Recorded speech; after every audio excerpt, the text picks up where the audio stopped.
What's that sound? It's For Amusement Only, the EM and Bingo Pinball Podcast. Welcome back to For Amusement Only. This is Nick Baldridge.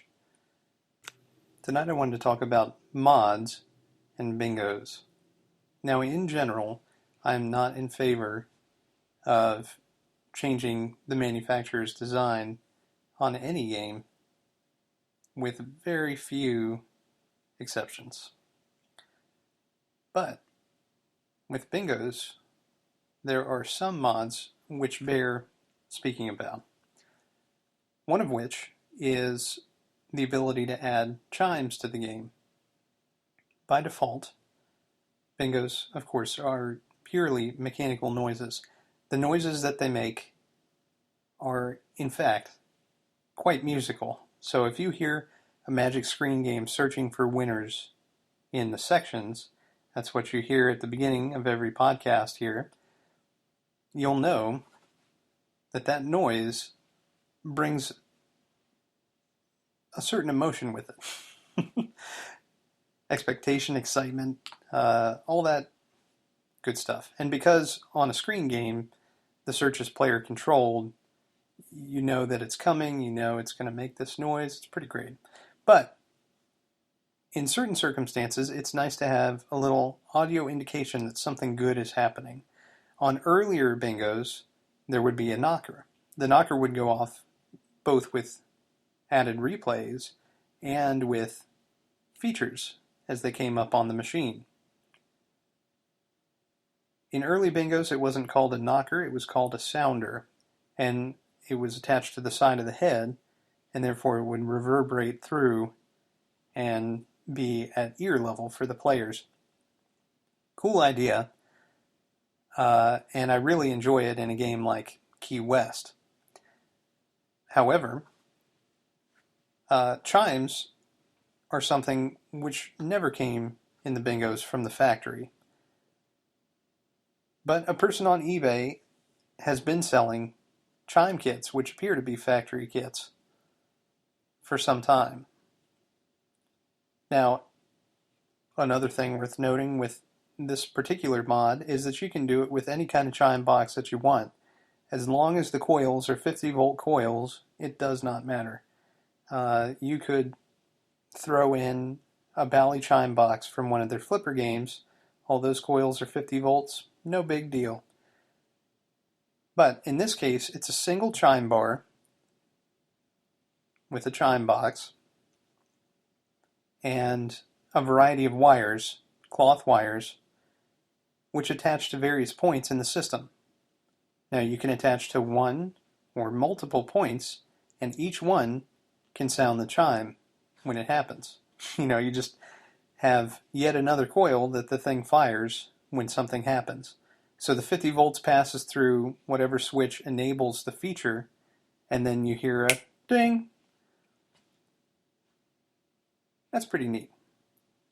But if I were to do that, I might want to take it a step further and put in a full 3 chime box, or maybe even a 6 chime box.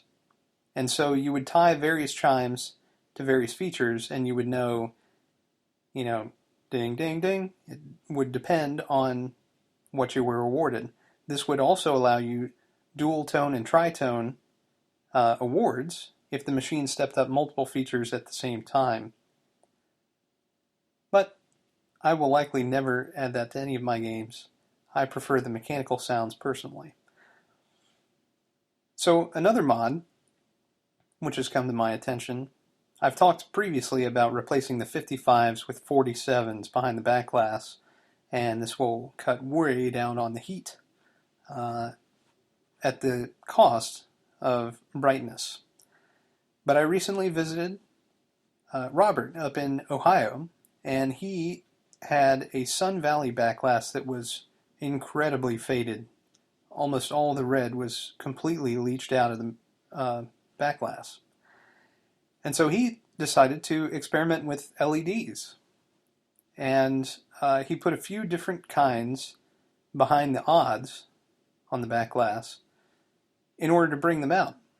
The other issue, if I recall, perhaps green was also leached, and so essentially all he was left with was white. everywhere.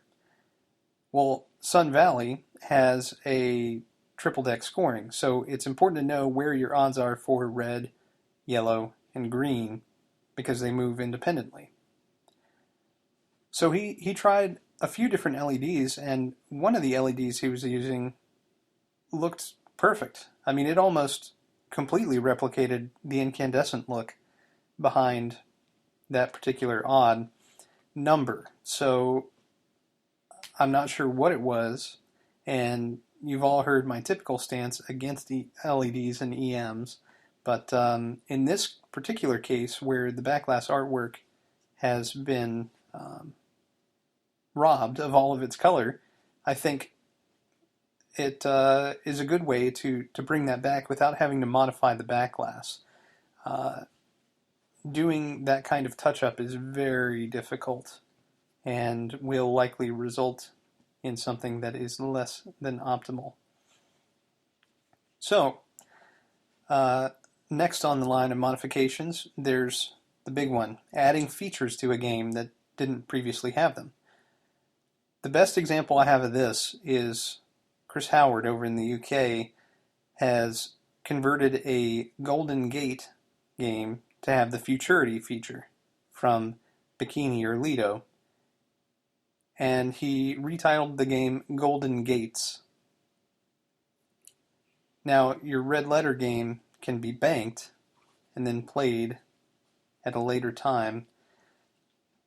Adding that feature to a game like Golden Gate would be highly difficult. First of all, there's no room to put the stepper in the head, so it would have to go in the cab. That means that you're running Jones plugs and so forth. So, there's a whole lot of complexity involved in just engineering what you need to do, much less actually doing it, especially on the basis of when is this feature locked out, yada yada.